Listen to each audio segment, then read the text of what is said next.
Welcome to the Feeding Our Young podcast. Have you ever heard the phrase, nurses eat their young? Feeding Our Young is more than a podcast. It's a movement. It's a desire to see new nurses of all ages be supported and uplifted by their peers. And it starts with me. It starts with you. So join our host, Eric Miller, registered nurse of nearly 20 years and adjunct clinical instructor, and today's honored guest, me, Daphne Roberts, and be ready to have your life uplifted so you can, in turn, uplift others.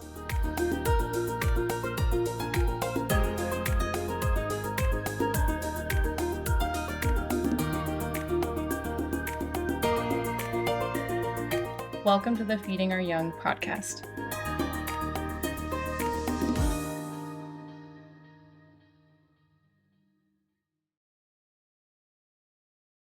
Hello and welcome to this episode of the Feeding Our Young podcast. It is at the time of this recording, and I always debate whether or not to mention when we're recording these things because it takes a while for them to come out.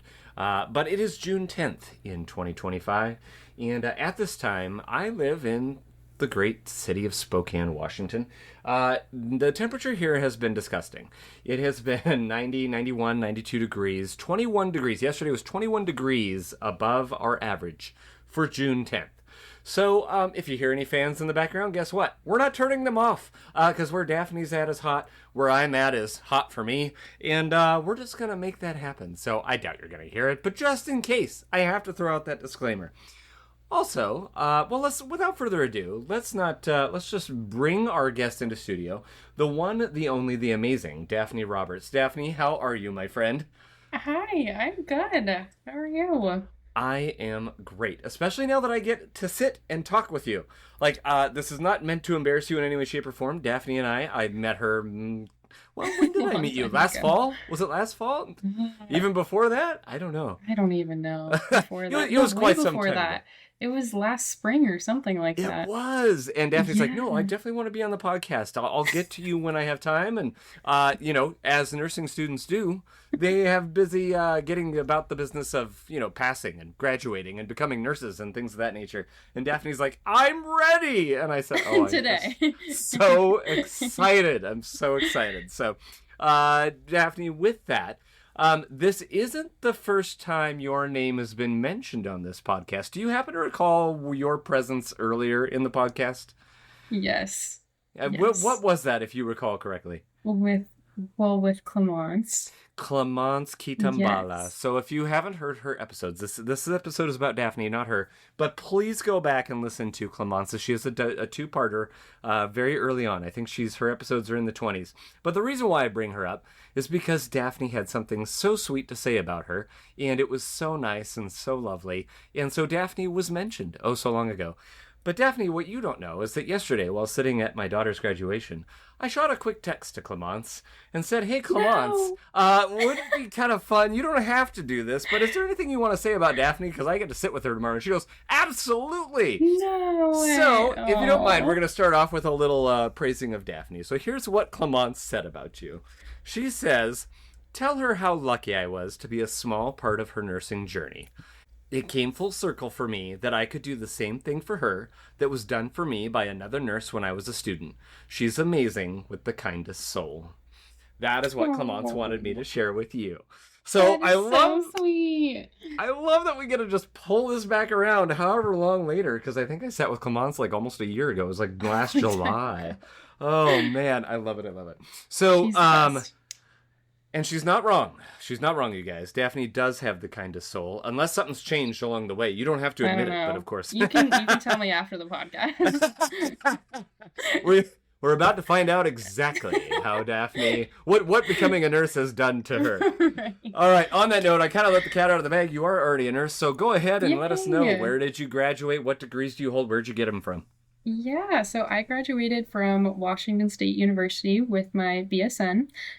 So I was in Spokane at that time. And since then, I passed my NCLEX, became a nurse, and I moved out to Phoenix. So I'm currently working in an intermediate care unit. Oh my gosh. And also, that's no small thing. She says, and I passed my NCLEX, and now I'm da-da-da. We're going to talk about that too. We're going to circle back around to that. But so you're in Arizona currently. Where do you consider home, Daphne?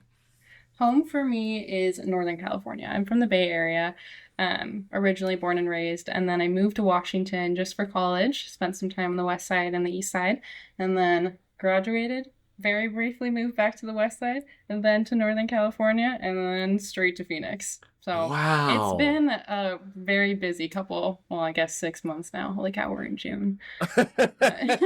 Well, so let me ask you this then. So if home for you is Northern California, why Phoenix? Well, everybody loves to ask me that question. And the funny thing is that if you're from Washington, it's always like, oh my gosh, that's so great, you're moving to Phoenix. And if you're from California, it's, oh my gosh, it's so hot over there. Are you sure you want to do that?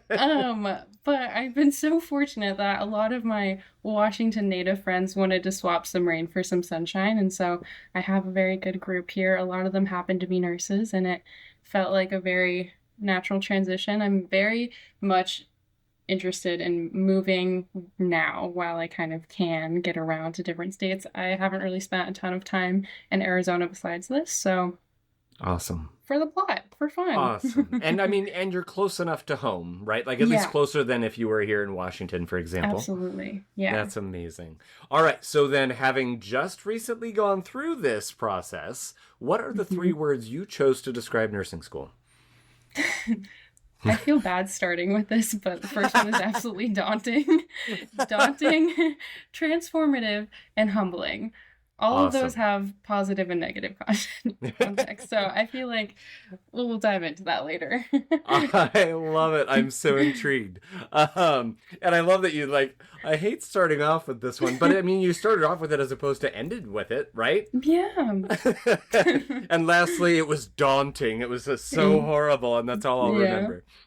No, it's actually kind of funny. So at the time of this recording, I have the honor of speaking at doing my first motivational speaking gig with this podcast in Alabama. And my wife and I fly out tomorrow. And so as part of that, I'm putting together the presentation, doing all the things. And what I've been wanting to do, one of the extras on my list that I've never been able to get to until now, has been to go through like everybody's 3 words, everybody's one piece of advice. Now over 90 honored guests worth. And daunting is right up there. The number one word, well, I'm not going to give out the number one word right now. That's part of what I talk about. But it's right along those lines, everybody. No surprise. But what surprised me was that just equally as much is how people refer to it as being rewarding and fulfilling. And so it goes hand in hand, and usually the things that are the most challenging, most difficult, most daunting are those things that reward us the most. Would you agree? Yeah, no, absolutely. Yeah. All right, well, okay. We're diving into the the meat of the episode here. What are your 3 favorite songs in life right now? This was the hardest question ever. I need you to know that this was the thing I had to think the most about, and I don't feel like I have a good answer for you just because it changes. But I will say 3 right now. I'm going to go with Starting Over by Chris Stapleton, Follow You to Virgie by Tyler Childers, which I just saw him in concert 2 days ago, which was amazing. And Here Comes the Sun by the Beatles. And that one in particular, I listened to all the time when I would go to and from my anatomy lab.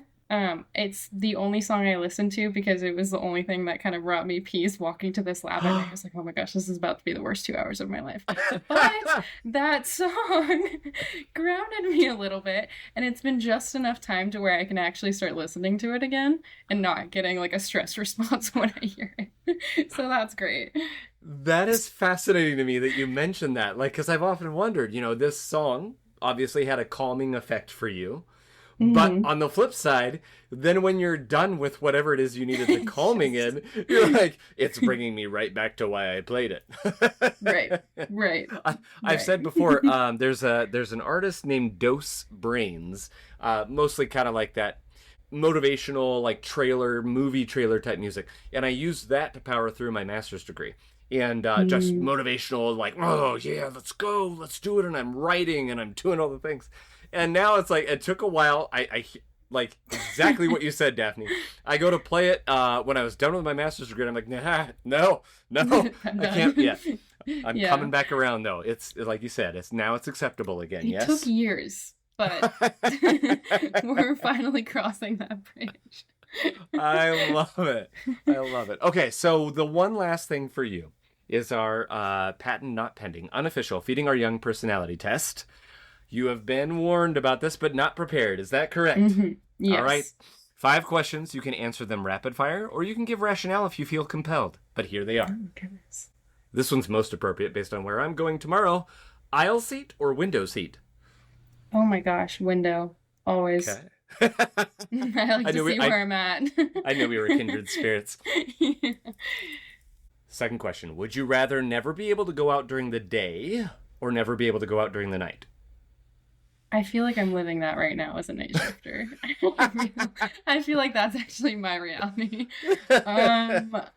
Definitely never be able to go out during the night. Awesome. Would you rather lose the ability to lie or believe everything you're told? Oh gosh. I don't want to be gullible, but I don't mean... Well, I'm not a liar, so I don't want to believe everything I'm told. There we go. Would you rather never have to wait in line or always have a parking spot? Oh my gosh. I would say parking spot, but lately I've been trying to park at the back of parking lots to get some extra steps in and try to force myself to slow down. So I'm going to say never wait in line. That's awesome.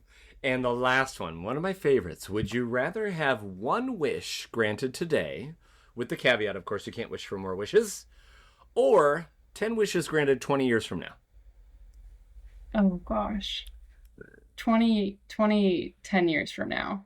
Because just because I feel like I'm going to have a lot more insight as to what that actually needs to be. I think in my 20s right now, I know I'm supposed to struggle a little bit. I'm due for a little bit more character development, so it's okay. I don't need them solved right now.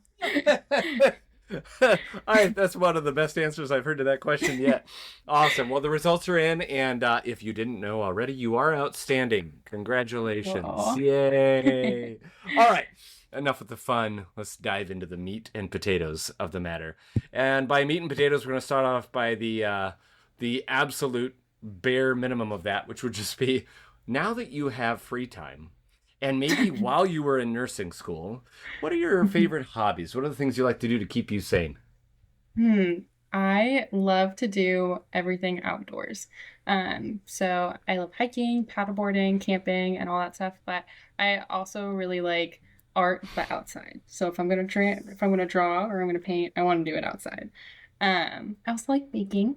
But of course now in Phoenix, all those things I'm trying to figure out how to do that in the heat. It's 10 a.m. and it's 100 degrees outside, so we're adjusting. I think I'm gonna find some new hobbies in the next weeks because I have to. So I'll let you know. You can ask me again. I'll probably have an entirely different set. we need some Arizona specific hobbies, Yeah, and then exactly. and then you can Sitting resume. inside. Oh Drinking my god! ice drinks. lot of movies at the movie theater, maybe Right. bowling. I don't know.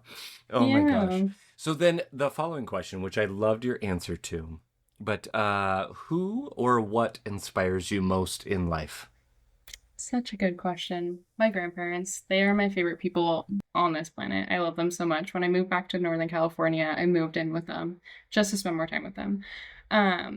But they are also just two of the smartest people I know. My grandma has her PhD in English, and my grandpa was an MD, and they've spent their entire lives, continue to spend their lives just learning everything. They have their nose in the books every single day, and I've quite literally never left a conversation where I did not learn something new. And that doesn't mean something relevant to their expertise, anything. My grandpa, the last time I saw him, gave me a 7-step how to perfectly cook a hard-boiled egg. And I'm not kidding. Like, there's never a dull moment with him. And I just think it really instilled such a love for learning. And as a nurse, being a lifelong learner, that's obviously a big part of the job. And that feels like such a privilege to me. So to see two people who not only love what they do, but continue to love it. I mean, my grandpa's 92 and he's still working. I don't know if they will ever retire. Not because they, want to have a job, but they just are so passionate about what they do. And I think regardless of what it is, I mean, my grandpa's in medicine, but I don't think it was him being a doctor that made me want to go into nursing. It's him and my grandmother being so passionate about what they do and learning and having that kind of be a lifelong thing that brought me towards nursing more so than anything. Wow. That's They're wonderful. It makes me want to be like them when I grow up, if I grow up. I know. No, me too. I want to be them. Oh, well, with that then, I mean, this is a nice natural segue then into, because I imagine that model, that role model for you, those role models inform who you are going to be and who you are forming yourself to be as a nurse currently. So that leads to the question, why nursing? I have such a silly answer for this, and it does tie to my grandpa. And I have to say it. I feel like I have to. You already read it in my little notes. No, you have to, and I'm going to tell you why, because it is legit. I read that, and I'm like, there's the title of her episode. Done. Stop. You made my job easy. I'm telling you right now. I love this. It's so real, though. This sounds so fake, but I promise you know how you have those core memories when you're little that are just clear as day in your mind? Mm-hmm. This is one of them. So I like to attribute my first interest into like medicine or like curiosity with like how the body heals to a paper cut and a SpongeBob Band-Aid. Literally SpongeBob Band-Aid specifically. And again, I know that sounds so silly, but when I was little, I got a paper cut and I was just on the floor, probably bawling my eyes out. Completely a mess. And my grandpa, who is, again, the most wonderful man in the world, absolutely hates cartoons. He's very serious. I don't know why. He's the funniest, most lighthearted man in the world, but, like, cartoons and him do not mix. I'm not really sure what happened there. And he immediately came to me with a Band-Aid, but it was a SpongeBob Band-Aid. And the significance of that was my grandpa, who didn't care for cartoons, didn't know who that was, but was able to recognize this is a crying child, and even though their paper cut is going to be fine, they probably don't even need the Band-Aid. Here's a way to fix a problem and to do it addressing my specific needs. And so, again, cheesy, but he taught me a very valuable lesson that a little paper cut is not life-threatening, but a little empathy can be life-changing.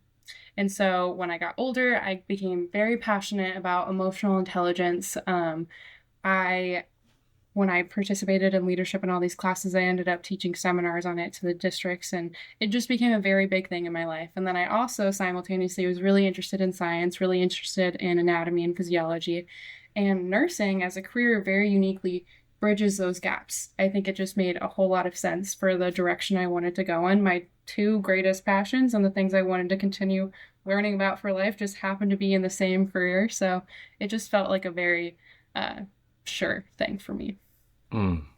Don't ever discount that story because no, it's fantastic. Like, and I love the fact that someone's like, well, man, how did you become a nurse? And you could just be like, a paper cut.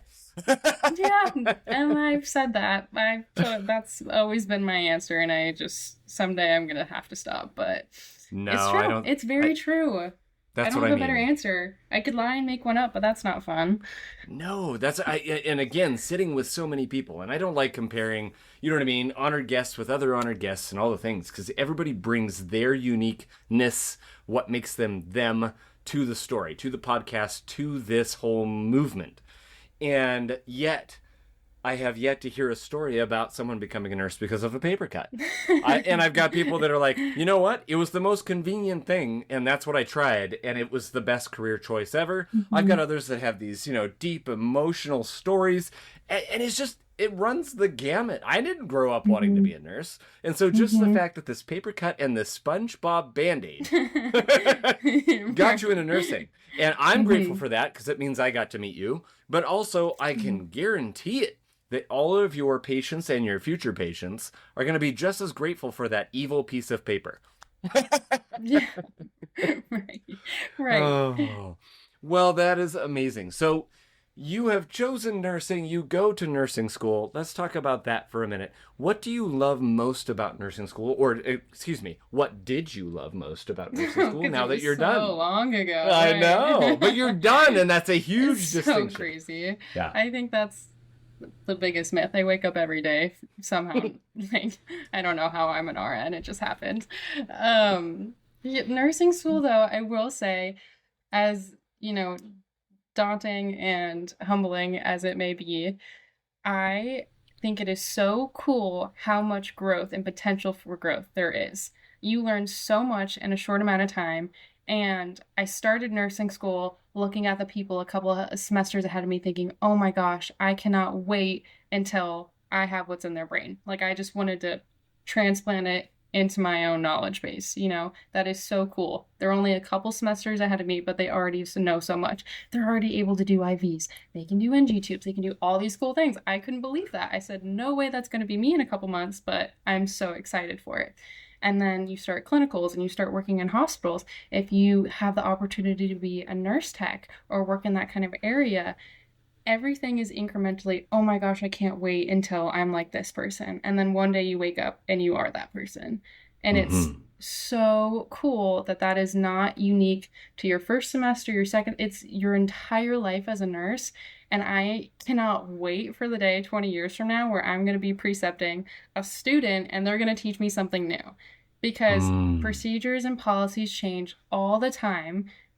Literally, oh my goodness, in my new grad program, things change day to day, week to week. So you have to be really aware of how that evolves. And I think it is so cool that I will always have the opportunity to learn from somebody else in nursing school. And that as a nursing student, you do have the capability to be a teacher in some aspects. And that's not something to kind of forget about. Like, you serve an important role in their job and in their life, and as a preceptor that day, like, you are giving something to them, even if it doesn't feel like you're helping them at all, even if it doesn't feel like you're doing anything. Like, you are giving them insight, and you can teach them something new. It happens, and you don't know what's going to happen because you'll probably just assume, oh, they already know this, whatever. I promise you they don't.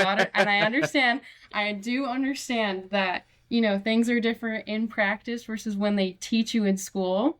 Yeah, I get that entirely, but there are some things where it's like, wow, we really should, there are better ways to do it. And you as a student have the opportunity. Doesn't mean you have to say, hey, you're doing this wrong. Here's how you need to do it better. But you can lead by example in your own way. And so when you do these tasks and you do them differently, even if it's just a more convenient way to do something, you're going to be teaching them. So I can't wait to learn from those students. That's just the coolest thing to think about. And that's what I love about your heart. Like, you just passed the NCLEX. You just graduated. You're in, I'm assuming, still orientation, right? Yeah. Yeah, so you're still being oriented in your current role. And you're like, I can't wait for 20 years from now when I'm learning from my students. Like, you have that timeline, that long-term view that I think so often gets lost, especially when you're in nursing school. And it's, do this task and make sure that this intervention is done by the, you know what I mean? You're practicing in lab and you got to make sure you hit all the points. And, so you get very focused on the minutia as a nursing student and as a new grad. And you get wrapped up in tasks. You get wrapped up in, okay, I have to do this correctly. And you're so worried about that sometimes what gets lost on the wayside is how you're interacting with your patient, or just those general, like, hi, my name is Eric, and I'm going to be taking care of you today. How are you feeling? You know what I mean? All those things.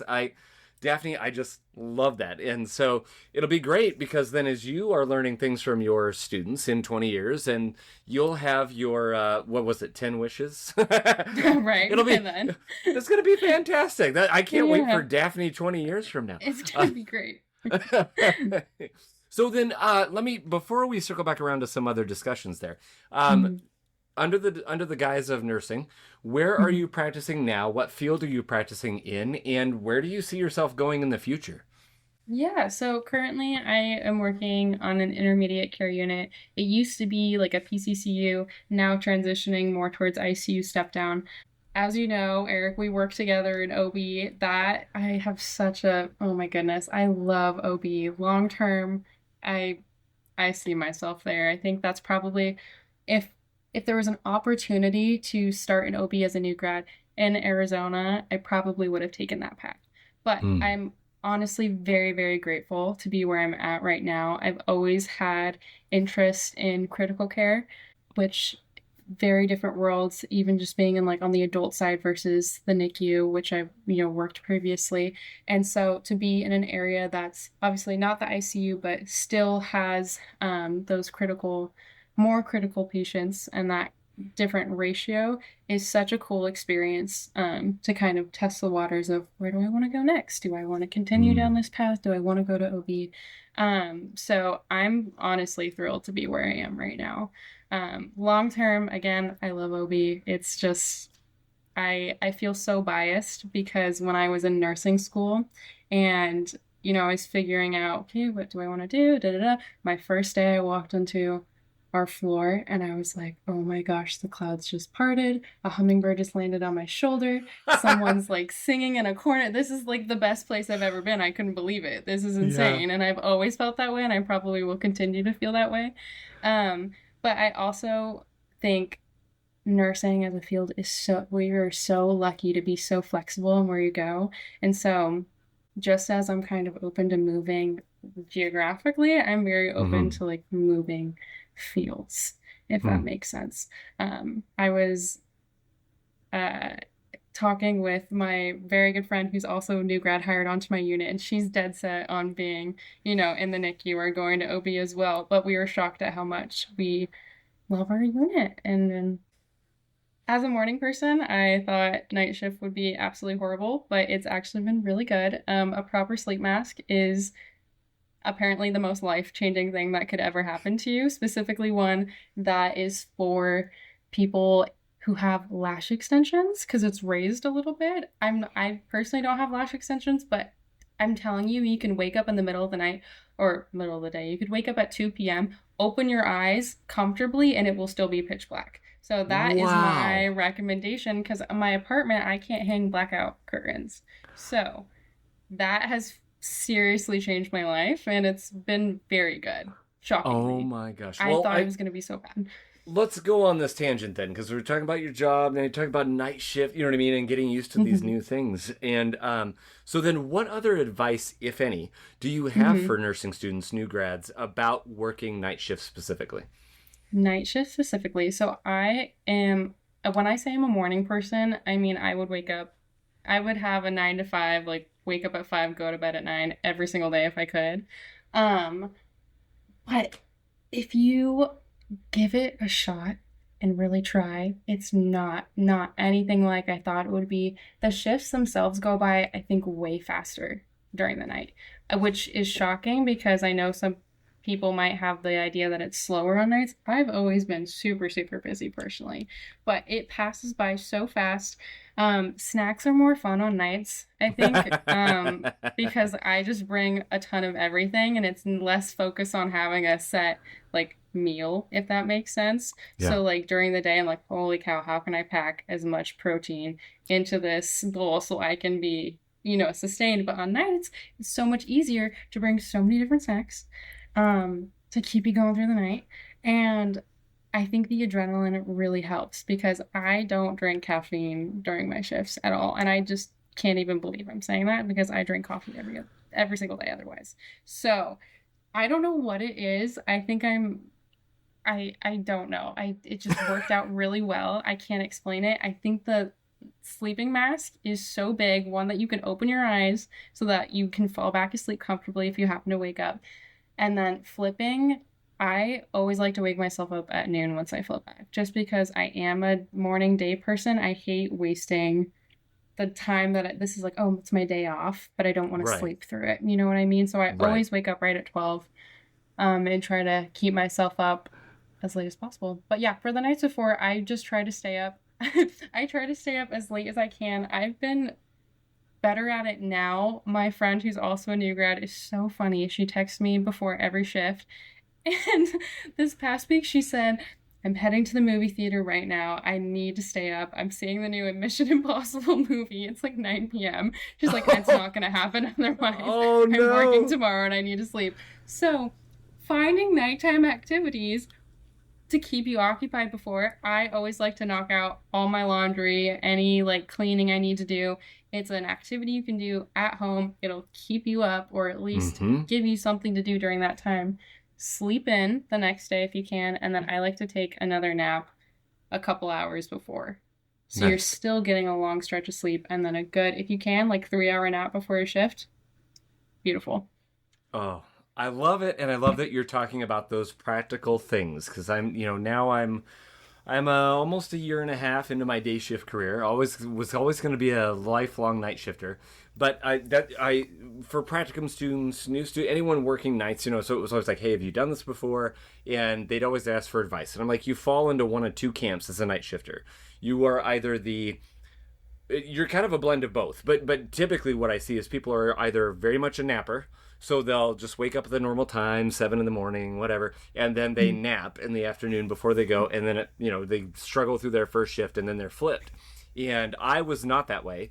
I have never been a napper. I hate naps. And so as I'm getting older, I'm sure that will change. But in the meantime, I'm not old enough yet. So for me, that's what I did. Same thing. Staying up as late as you can that night before. And I love that you talk about do activities that keep you awake. There were some nights where I'm like, all I have to do is watch shows, which is great. And so I'd start, and then you find yourself waking up at 2 a.m. going, right. Oh, what happened there? And so when my mother taught me how to cross stitch, for me, that worked. I would watch things that I don't necessarily need to keep eyeballs on, but I'm looking down at my canvas, I'm cross stitching, my hands are busy, my brain is thinking, and that would keep me up. My buddy John in the United Kingdom, we'd play VR together, miniature golf, because 8 hours apart. Right. I'm going into his day, you know what I mean? And so I miss those sessions being a day shifter now because I don't have those moments where at midnight my time, 8 a.m. his time, you know what I mean? 1 a.m. my time, 9 a.m. his time, we could do stuff. And so you find those activities like Daphne and I are saying that keep you awake. Do your laundry, do the things, and do the best you can. And there were some days I made it only till 2:30, but most of the time I could make it pretty much till about 4 or 4:30. That's impressive. And if I was hyper, I could go till 5, but that usually was, I knew I was pushing it then. But I feel like it's a more natural progression to do that. Because you know what I mean? You stay up till 10, 11, 12 one night, and then the night before, if you can push it to 2, 3, 4, then that next day, then you're staying up till 7, 8, or whatever your normal shift end time is in the morning. So, Daphne, I'm looking at the time. This won't take too much time. I'm honoring your time commitment. But on the same token, I'm looking at your time, and it looks like I know you have a lot more to say, seeing what you've sent me and the other questions I want to ask you. Are we okay if we, on the spot, turn you into a double episode? Yeah, that's fine. I told you it'd be a tangent. No. And that's not even, this isn't a dig against Daphne. I love what you have brought. You're bringing forth the wisdom and the excitement and the heart. Let's just capture in a bottle. And let's jump to the part 2 of the Daphne experience. I'm like, she's going, I am not throwing you under the bus, I promise. No, I know, I'm just kidding. All right, so you ready to go? We'll catch you on the flip side then.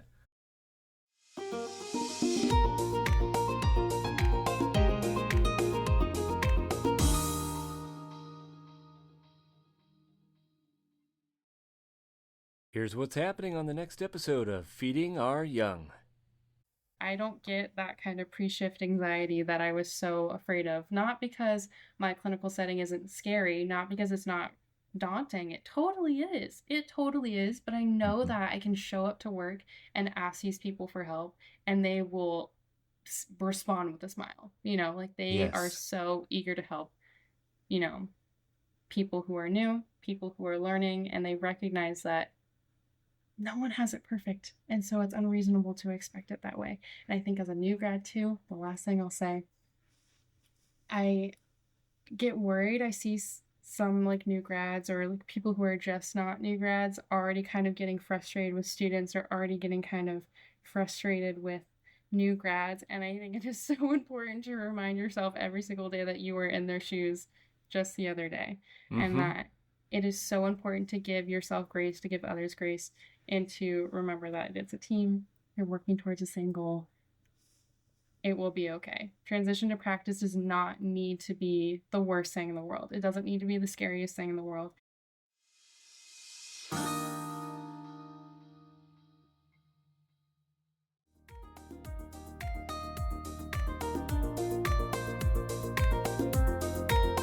Did you like today's episode of Feeding Our Young? Let today's honored guest know by emailing us at thanks@feedingouryoung.org. Also, if you are a nursing student, nurse, or a nursing instructor and would like to be featured on a future episode, please email us a few details about yourself at the very special email address mystory@feedingouryoung.org. If you have a question you would like addressed in a future Q&A episode, please send it to q@feedingouryoung.org. For all other inquiries, please email us at info@feedingouryoung.org or text us at area code 509-ALL-THEM, 509-255-8436. We're so excited to have you return to hear our next honored guest. Be sure to follow us on TikTok, Facebook, Instagram, and YouTube at Feeding Our Young LLC. Again, that's username Feeding Our Young LLC. Until next time, be encouraged and go find someone to encourage today.